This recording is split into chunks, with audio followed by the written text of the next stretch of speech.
பிரச்சாரத்தின் போது அதிமுக கட்சிக் கொடியை இறக்குமாறு தேமுதிக தலைவர் விஜயகாந்த் கூறிய விவகாரம் பரபரப்பை ஏற்படுத்தியுள்ளது. அரியலூர் தொகுதியில் அதிமுக வேட்பாளர் துரைமணி வேலுவை ஆதரித்து நேற்று விஜயகாந்த் பிரச்சாரம் செய்தார். அப்போது அதிமுகவின் தொண்டர்கள் கட்சிக் கொடிகளுடன் அங்கு திரண்டிருந்தனர்.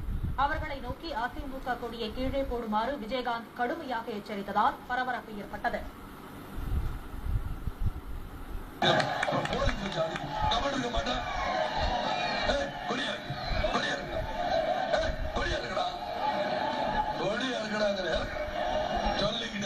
சும்மா உங்களுக்கு தான் தெரியும், கத்துக்கிட்டா நானே எவ்வளவு தூரம் பொறுமையா இருந்துக்கிறதா சொல்லிக்கலாம். கத்துறா இத்தனை பேர் இருக்கவங்களா மடைய நீ மந்திரம் அறிவாளியா நீங்க மந்திரமா கொடிய கிளப்படுப்பா நினைச்சிட்டு கத்திக்கிட்டு இருக்காதீங்க. அதிமுக கொடிகளை கீழே போடுமாறு விஜயகாந்த் கூறியது தொண்டர்களிடையே அதிருப்தியை ஏற்படுத்தியுள்ளது.